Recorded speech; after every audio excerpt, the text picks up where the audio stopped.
J'inspire. La télé du bonheur. Aujourd'hui, j'aimerais mettre en lumière Valérie. Elle est thérapeute en psychologie contemplative, une approche fondée sur la méditation de pleine conscience. Et sans elle, je ne serais peut-être pas là devant vous. Faut que je te regarde, tu me fais monter l'émotion systématiquement.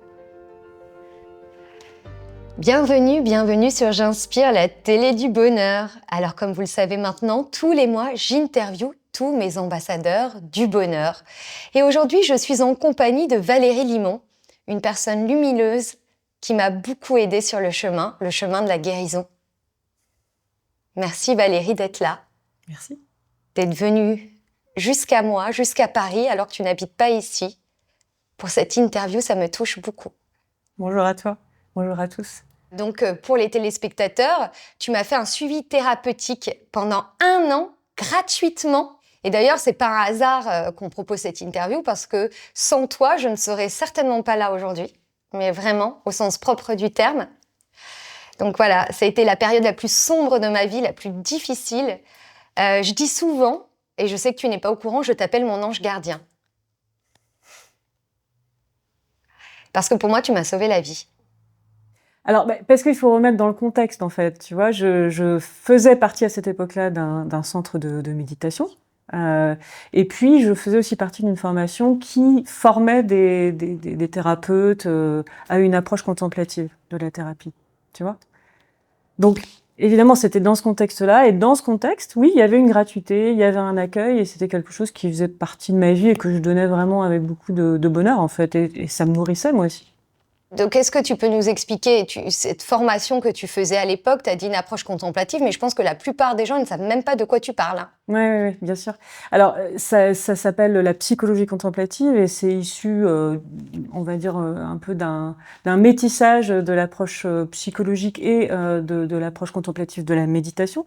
Contemplative dans la mesure où on a une pratique qui permet de se poser avec soi et de regarder ce qui se passe à l'intérieur de soi directement, en direct, sans forcément avoir besoin d'un intermédiaire, en fait, quelque part. Alors, souvent, au départ, il y a un instructeur de méditation, il y a un thérapeute qui peut accompagner, mais au final, le travail, il se fait vraiment à l'intérieur de soi. C'est un travail d'autonomie, tu vois. C'est pour ça que j'ai du mal à te dire « oui, je t'ai sauvé la vie ».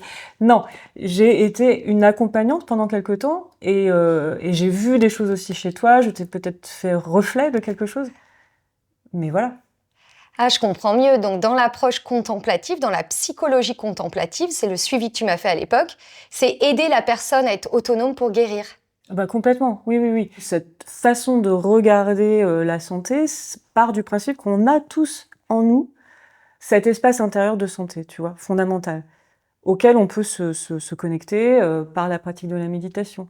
Et quand tu es arrivé avec cet état dans lequel tu étais, on m'avait parlé de toi auparavant déjà. On m'avait dit que une jeune femme allait arriver, qu'on lui avait plutôt conseillé de ne pas venir faire de méditation parce que ça allait pas. T'étais dans une période vraiment difficile de ta vie. Tu prenais des antidépresseurs, etc. Voilà, on m'avait dit bon, on lui a conseillé de pas venir. Elle souhaite venir quand même.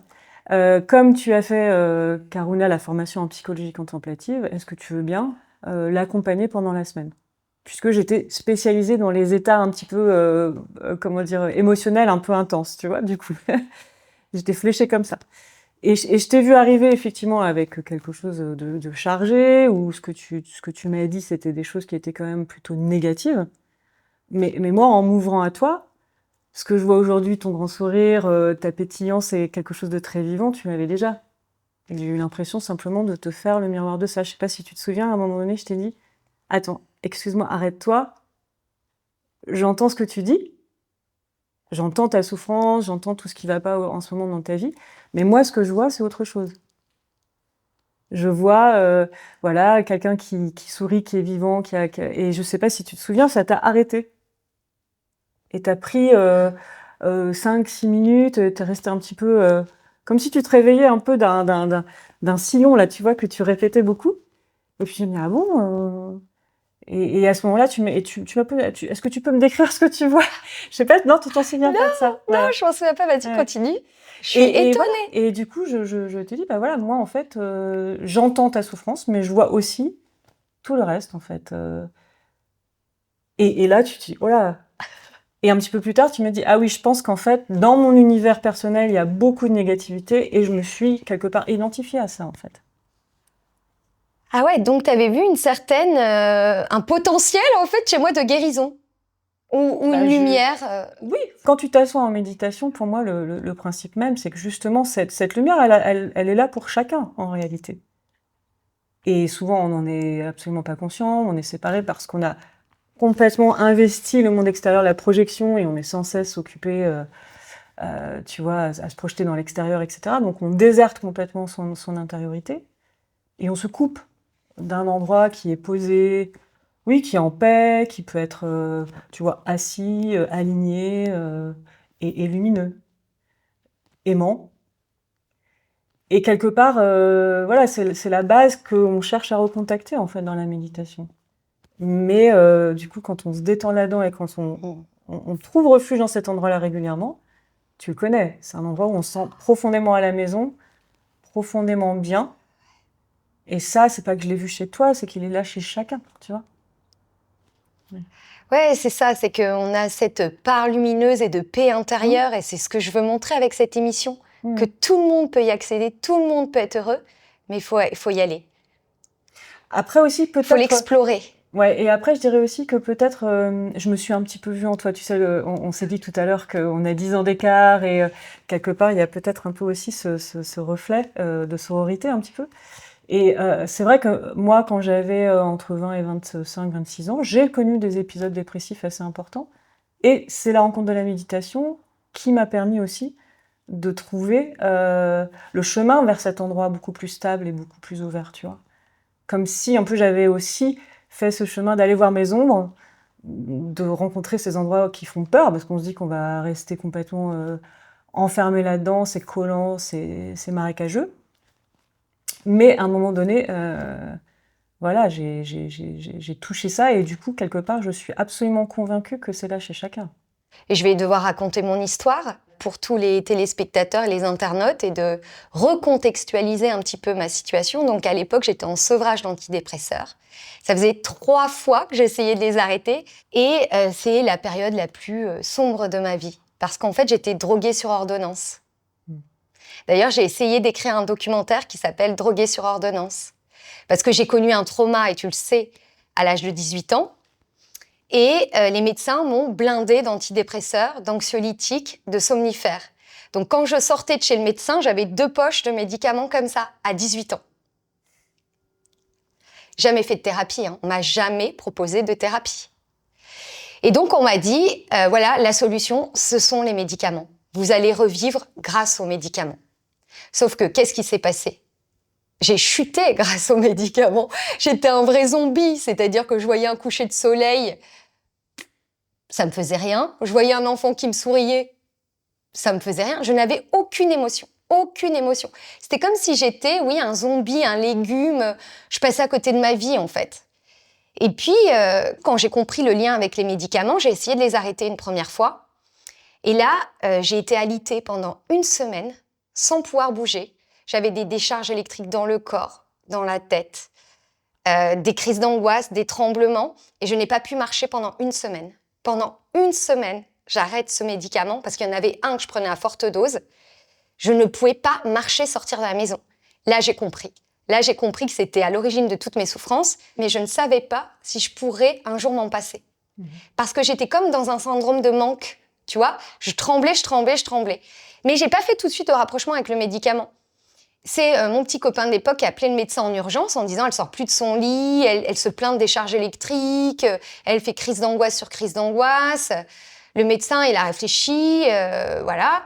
Qu'est-ce que ça peut bien être, tu vois ? On a pensé aux maladies rares, faire un IRM. Il m'a dit « on va faire un test, reprenez votre médicament demain et on va voir si ça vient du médicament, sinon vous allez passer des examens complémentaires ». Je te jure que je reprends le médicament le lendemain, je marchais. Et là, j'avais 25 ans, je crois. Je me suis dit que ça allait être un long chemin, que j'étais complètement addict Et tous les médecins m'ont condamnée. On dit, vous serez sous médicaments anxiolytiques et somnifères à vie. Donc voilà, tu as 25 ans, tu commences dans la vie et tu te rends compte que en fait, tu es addict aux médicaments et tu essaies de les arrêter. Donc j'ai demandé au médecin, vu que je n'avais plus aucune émotion, de m'aider à les arrêter. Il ne voulait pas. Alors à chaque fois, on me disait, on arrêtera quand tu seras enceinte. On arrêtera quand tu auras trouvé l'amour. On arrêtera quand tu auras fini tes études. Sauf qu'à un moment donné, j'avais l'amour, j'avais fini mes études, j'avais mon premier job. Non, mais vous n'êtes pas assez forte psychologiquement. Toute votre vie, vous êtes quelqu'un de stressé, d'anxieuse. Jamais vous parviendrez à vivre sans médicaments. Et pour mes 30 ans, j'avais décidé de me faire un cadeau qui était un cadeau presque mortel. C'était de les arrêter complètement et d'aller au bout quoi qu'il arrive. Et j'y suis allée doucement, hein. Petit à petit, j'ai diminué les doses, j'ai essayé de contrebalancer avec de la naturopathie, j'ai fait de l'hypnose, il n'y a rien qui a marché, rien. C'est là que je t'ai rencontré. Donc ça faisait 6 mois que je prenais plus de médicaments, que j'étais en transe, tout le temps, je tremblais comme ça. Quand on s'est rencontrés, ça faisait 6 mois que je ne dormais pas, 6 mois que je n'avais pas dormi une nuit. J'avais perdu toutes mes capacités cognitives, c'est-à-dire que je ne pouvais même pas faire un chèque. Je ne pouvais plus lasser mes chaussures.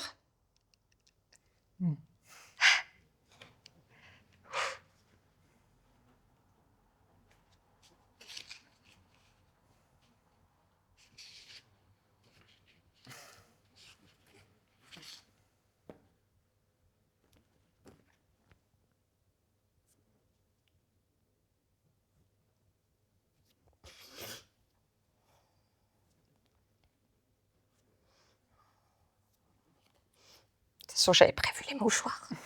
Ils étaient là. Et en fait, mon petit copain d'époque m'a dit je romps. C'est soit tu reprends tes médicaments, soit je romps. Parce qu'en fait, j'avais des idées suicidaires tout le temps. Parce qu'en fait, ce qu'il faut comprendre, et je vais un petit peu m'essuyer pour expliquer aux téléspectateurs ce que c'est qu'un antidépresseur. Parce que je pense, moi, j'ai fait 1 an de recherche dessus. Hein. Je suis journaliste enquêtrice, mais je peux te dire que je m'en suis donnée à cœur joie. J'ai voulu comprendre pourquoi ces médicaments m'avaient presque tuée. Parce qu'on te donne des médicaments pour guérir, en fait. Mais les médicaments, moi, dans mon cas, hein, je ne veux pas généraliser, hein, et je ne suis pas contre les médicaments, je tiens à le préciser. C'est mon chemin, moi, ça s'est mal terminé. Mais en fait, un antidépresseur, c'est une hormone du bonheur que tu prends tous les jours. Ça s'appelle de la sérotonine, sauf que je la prenais de manière chimique. Donc tous les jours, j'avais ma dose de bonheur. C'était mon médicament, sauf que je n'étais pas heureuse quand même. Parce que comme c'est tellement fort que voilà, tu es presque à côté de tes pompes, on va dire ça comme ça. Sauf que là, quand tu arrêtes complètement les médicaments, qu'est-ce qui se passe? J'ai plus ma dose de bonheur, j'ai plus de sérotonine, et comme je les avais pris pendant 10 ans, j'arrivais plus à les sécréter par moi-même. Donc pendant 6 mois, je ne sécrétais plus de sérotonine. Tu deviens suicidaire. Et ça m'a été confirmé par plein de médecins. Parce que la prise, elle a été trop longue. 10 ans, c'est énorme de médicaments. Et donc, à l'époque... Ça y est, j'ai fait le plus dur. Et donc, à l'époque... si tu veux, j'arrête mes médicaments. Je me dis, je veux vivre la vie de mes rêves. Je veux bouffer la vie à pleines dents et j'en ne veux plus de ces médicaments. Mais pourquoi? Il y a plein de gens qui vivent très bien, ils sont pas sous médicaments et tout. Sauf que mon petit copain de l'époque est pas d'accord. Ça fait 7 ans que je suis en couple. Il va décider de rompre parce que je suis dépressive et suicidaire. Sauf que ça fait l'effet inverse, puisque déjà que je vais pas bien, le mec il se barre. Ça fait un peu beaucoup pour une seule personne. Donc, je repars vivre chez mes parents parce que le centre de méditation où on s'est rencontrés est juste à côté de chez mes parents. Et à l'époque, c'est ma mère qui dit « Mais quand tu as vécu ton traumatisme, tu n'as pas écrit un mémoire sur Bouddha ?» Je dis « Si ». Donc, le voilà. À 18 ans, j'ai écrit un mémoire sur Bouddha. Et ça s'appelle « La souffrance sur le chemin du bonheur ».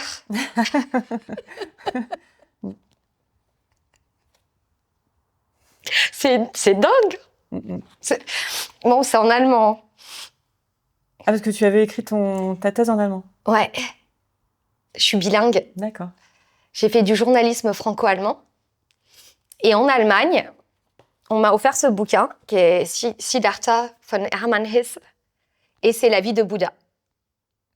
Et donc, je suis tombée en amour pour cette histoire que j'en ai écrit un mémoire. Et ma mère, elle me dit, est-ce que la méditation ne serait pas la solution? Alors qu'elle n'y connaît rien. Je cours dans ma chambre d'enfant, je sors le mémoire, je le relis. C'était tout ce que j'étais en train de vivre. Je lis la préface que j'ai faite, où je raconte la vie de l'auteur. Il était dans une dépression terrible et la méditation l'avait sauvé. Tu vois, c'est fou. Donc ma mère, elle me dit, tu sais quoi, il y a un centre bouddhiste qui est ouvert à 10 minutes de la maison, je t'y amène. Et là, je demande à méditer. On me dit, oui, la méditation peut aider à guérir la dépression. Elle peut atténuer les symptômes dépressifs. Et moi, je dis, oh! Et c'était marqué là-dedans. L'auteur, Hermann Hesse, a guéri grâce à la méditation. Il est sorti d'une dépression grâce à la méditation. Mais tu sais combien d'années ça a, ça? Genre, parce que maintenant, c'est prouvé scientifiquement que la méditation a des bienfaits et peut avoir des effets similaires à un antidépresseur. Mais mon truc, c'était il y a 20 ans. Et là, c'est de 1900 et quelques.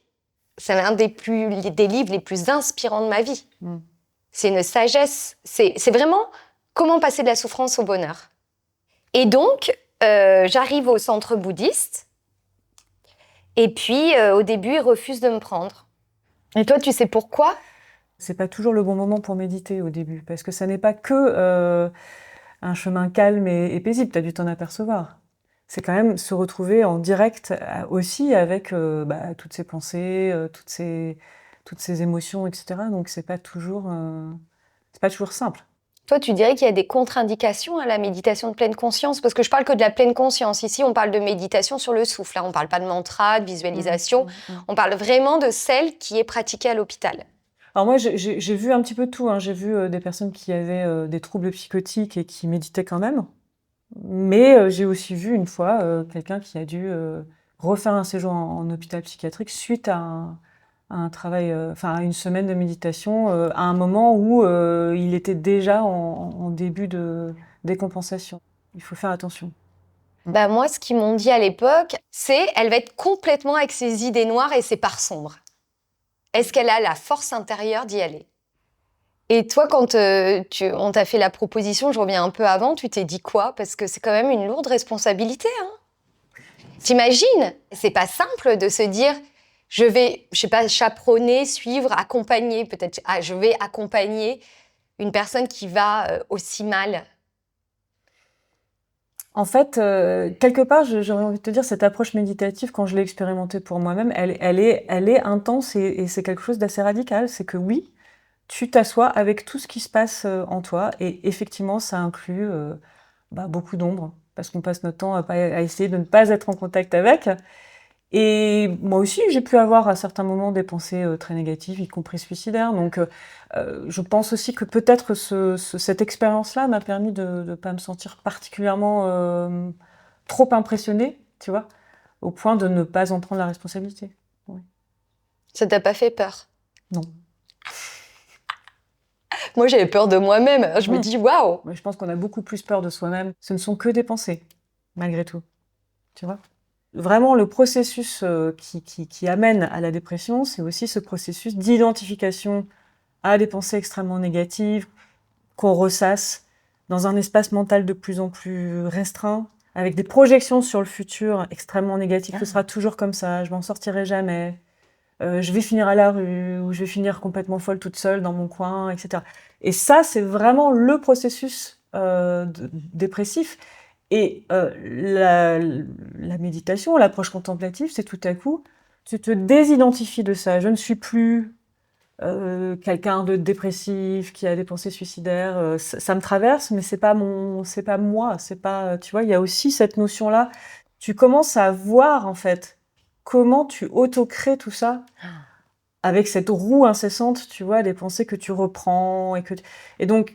Comment ça se passe? Tout simplement, parce que c'est pas un processus magique, c'est vraiment quelque chose que tu déconstruis progressivement, tu t'assois, et tout à coup, tu es très présent dans ton corps et tu prends comme objet dans un premier temps pour stabiliser ton attention ta respiration, l'inspire, l'expire, et à chaque fois qu'une de ces pensées extrêmement négatives, alors ça veut dire dans la demi-seconde, en général au départ quand tu n'as pas de stabilité, émerge, tu le vois et tu choisis consciemment de revenir à ta respiration, à ton corps, à ta présence physique là dans le moment présent, au lieu de partir dans cette boucle là, sans cesse reprise et sans cesse amplifiée et solidifiée de négativité, de projection sur le futur. C'était comme ça déjà il y a 2 ans, donc ça va encore être comme ça dans le futur et je vais jamais m'en sortir, etc. Donc ça te donne un outil très direct, gratuit, entièrement gratuit, qui n'appartient qu'à toi. C'est toi qui peux exercer cette liberté absolue et de l'utiliser au fur et à mesure de ton chemin. Moi, c'est ce que je trouve complètement magnifique avec la méditation. C'est entièrement gratuit. Tu as ton corps, tu t'assois, tu peux t'asseoir n'importe où et travailler avec tes pensées, avec tes émotions et revenir à ton corps. Tu as tout ce qu'il faut là, dans l'instant présent. Même quand on est malade, on a un corps, on est là et on peut vraiment, tu vois, à chaque instant, décider de ne plus suivre les pensées, mais de revenir à sa respiration, de revenir au corps et au moment présent, à ses sens, les sens qui ancrent aussi.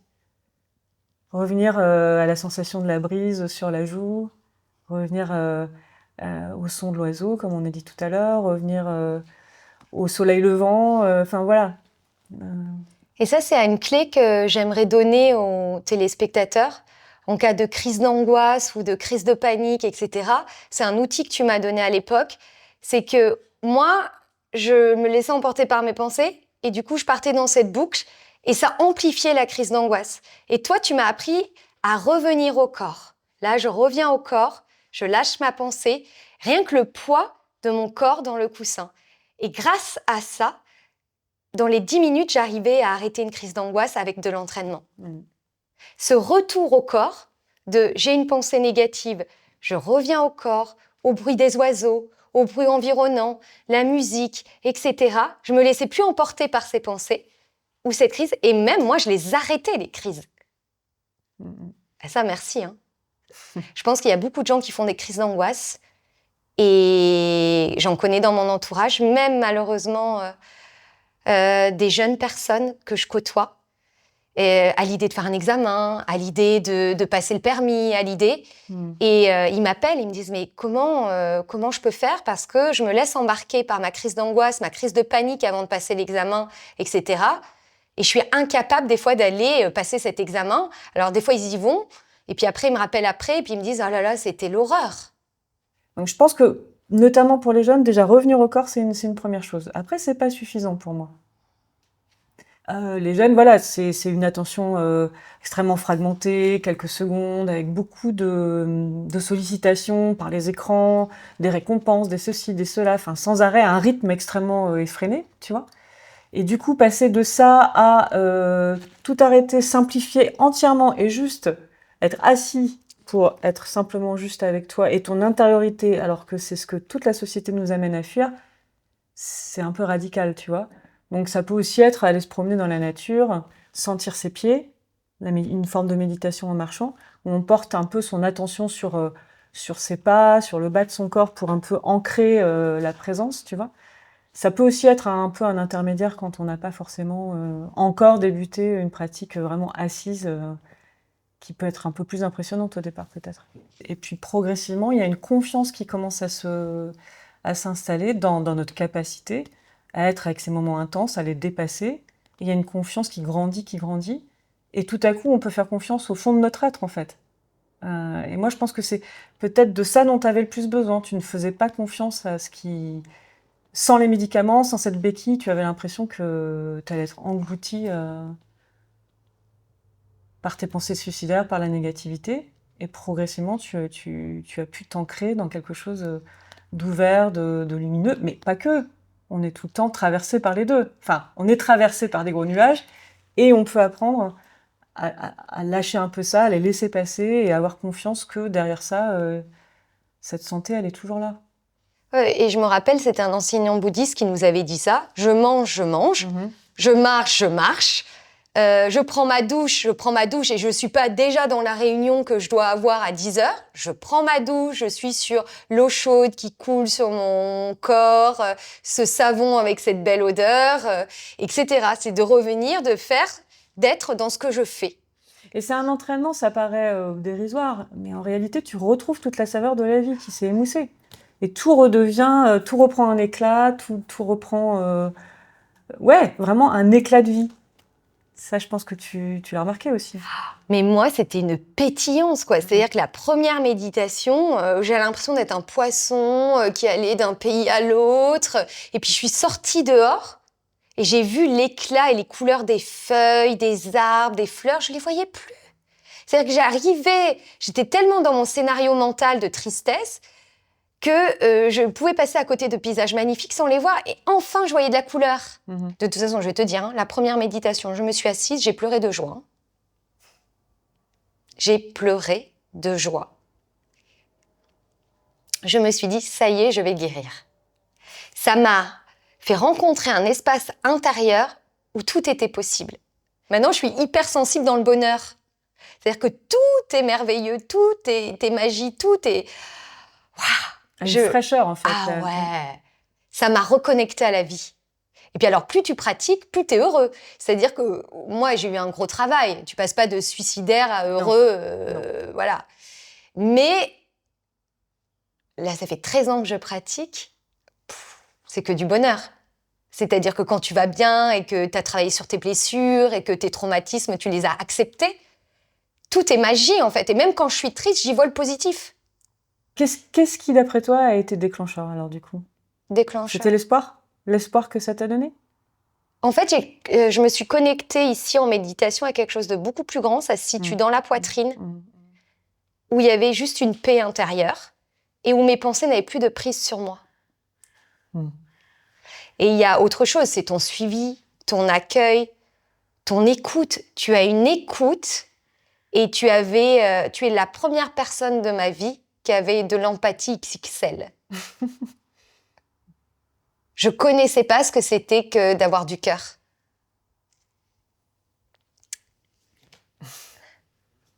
Ça a métamorphosé ma vie en une semaine. Et après, par contre, le chemin pour être complètement sevré, guéri et tout, ça a mis 4 ans, je pense. En psychologie contemplative, tout ça, ça fait partie de ce qui est, entre guillemets, enseigné, en fait.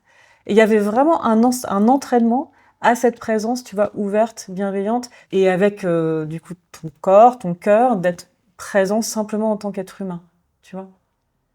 Pas en tant que professionnel ou spécialiste, mais en tant qu'être humain, là, dans un échange simple. Et souvent, finalement, ce qui manque, c'est que un médecin ou un thérapeute, ils vont pas forcément simplement rester là et être avec. Alors, comme ça paraît magique, hein. C'est beaucoup, beaucoup d'entraînement. Ouais, c'est vraiment un entraînement. C'est un entraînement. Les gens, ils te disent « Ah, mais Mag, moi, j'arrive pas à méditer tous les jours, mais j'aimerais atteindre le même degré que toi de plénitude. » Non. Non, ouais, non. Non, tu dois t'entraîner tous les jours. Imagine un champion olympique. Il veut devenir, ou un champion d'athlétisme. Un guitariste, machin. Il faut qu'il s'entraîne tous les jours. Tu ne deviens pas champion olympique en faisant un entraînement par mois. Et moi, je ne suis pas sortie de la dépression en faisant une méditation par mois. C'était tous les jours, tous les jours, tous les jours. J'ai appris à dompter mes pensées. Et de la pensée noire, j'y ai mis de la lumière. Merci. Alors nous, on parle davantage d'apprivoiser, c'est-à-dire qu'il n'y a pas, la notion de dompter, parce que tu vois, déjà dans la notion de dompter, il y a comme déjà un petit refus quand même du négatif. Et oui, donc avec et ça dans cette approche contemplative, c'est déjà un peu de l'auto-agression ou du refus de son expérience. En réalité, la libération, elle vient du fait d'accueillir entièrement. Par contre, cette habitude qu'on a de lutter, de dire non, de pas vouloir, d'essayer de trouver avec son mental des solutions autres, plutôt que, ça paraît complètement ridicule de penser que le plus radical, ce serait juste de s'asseoir là avec, et que par le fait même de se déposer et de laisser de l'espace pour que tout ça, ça se déploie, ça va se dissoudre à un moment donné ou à un autre, que ça s'érode déjà. On lui donne plus de force, en fait. Et même, on lui met la chaleur du cœur, tu vois. C'est très important ce que tu dis, de ne pas résister. Parce que je ne sais pas si tu te rappelles, moi j'avais la totale, hein, j'avais une névralgie. Je ne pouvais plus bouger le bras gauche. Je ne me souviens pas. Ah, Mais ça, c'était aussi un des symptômes des antidépresseurs parce qu'en fait, tes nerfs, ils se bloquent. Alors ça, c'est un médecin qui me l'a expliqué, je crois que je suis incapable de le réexpliquer. Mais c'est-à-dire que quand tu prends un médicament tout le temps qui détend, un anxiolytique, un antidépresseur, ça a quand même cet effet de zénitude. Mais même tes nerfs sont relâchés, mais trop même. C'est-à-dire que tu es déconnecté de toi-même. Et que quand je les ai arrêtés, tout s'est recrispé, jusqu'à un nerf qui s'est bloqué. Et ils m'ont dit c'est lié à l'arrêt des antidépresseurs. Alors moi, j'ai quand même envie de réhabiliter un tout petit peu la prise de médicaments, parce que personnellement, j'en ai pris aussi 2 fois. Oui. Parce que la dépression en elle-même, effectivement, tu ne sécrètes plus de sérotonine avec la dépression. C'est un des effets. Et donc, du coup, donner un peu de sérotonine pendant un certain temps, ça peut aussi être quelque chose qui te remet un peu, qui te redonne un peu la pêche, tu vois. Ça veut pas dire qu'il faut pas travailler. Par contre, le problème, c'est qu'il faut justement, en même temps aussi, avoir un chemin. En tout cas, en ce qui me concerne, ça a aussi eu un effet bénéfique. À certains moments, tu vois, ponctuellement. Alors moi, je suis pas en train d'attaquer les médecins et les médicaments, et je tiens à le préciser. C'est que mon chemin, moi, il a été long parce qu'il y a eu 10 ans de prise. 10 ans de prise et pas que d'antidépresseurs. Il y a eu des anxiolytiques. Et sur la fin, quand je t'ai rencontré plein de somnifères, etc., parce que ça fait plus de 6 mois que je ne dormais pas. Et donc, j'ai fait une enquête journalistique et je me suis même fait accompagner par des journalistes du New York Times. Je ne l'ai jamais vendu, ce documentaire, parce que comme il critique en soi les antidépresseurs, tu te doutes bien que personne ne veut me l'acheter. Non, mais celui-là, c'était très compréhensible que je ne le vendrai jamais. Du coup, ils m'ont expliqué, donc tous les chercheurs que j'ai contactés, même en Nouvelle-Zélande, parce qu'en fait, il y aurait un super film à faire. Et ils ont réussi à établir que la prise de médicaments sur la longue durée devient une addiction et qu'il est très difficile de se sevrer. Et la plupart des patients interrogés étaient du coup addicts à vie. C'est-à-dire que je pense que c'est bénéfique sur une courte durée. Tous les chercheurs que j'ai interviewés m'ont bien spécifié que sur le long terme, c'est beaucoup plus difficile de les arrêter, qu'il faut les arrêter petit à petit. Il faut diminuer les doses progressivement, et ça, c'est un conseil que j'aimerais vous donner. Si vous êtes en train de vous sevrer d'antidépresseurs, il faut diminuer les doses tout doucement, vous faire accompagner par votre médecin traitant et privilégier un suivi thérapeutique. C'est vraiment très, très important, mais tout est possible. Vous aussi, vous pouvez y arriver. Si j'y suis arrivée, et je crois que Valérie peut en témoigner, tout le monde peut y arriver. Donc, ce n'est pas un témoignage à charge, c'est un témoignage pour dire que même d'un état dépressif profond, peu importe la maladie, on peut s'en sortir. C'est juste un message d'espoir que je veux faire passer. Et par contre, j'ai déjà été contactée plein de fois pour aider des gens à arrêter leur antidépresseur. Parce que j'ai eu des thérapeutes, des gens en retraite de méditation que j'ai rencontrés, m'ont dit « Mais comment t'y arrivais ? Moi, j'y arrive pas. » Et on me donnait le numéro de ces personnes et je les accompagnais. Et je l'ai fait comme toi gratuitement, mais je ne l'ai pas fait sur 1 an. Je leur donnais toute la liste de tout ce qu'il fallait faire, de tout ce qu'il fallait prendre. Et après, je leur disais, c'est possible, tu peux le faire sans médicaments, tu peux le faire. Et c'est ça que je veux communiquer avec cette interview. C'est pas juste une interview narcissique pour dire, regardez, pauvre de moi, j'ai eu des idées noires, plaignez-moi. Non, tout est possible. Toi aussi, tu peux guérir. Toi aussi, tu peux voir et toucher le fond. Et toi aussi, tu as les capacités en toi pour renaître, pour guérir. Tout est déjà là. Il faut juste être avec, les accueillir et puis après avoir un bon suivi thérapeutique avec une personne lumineuse.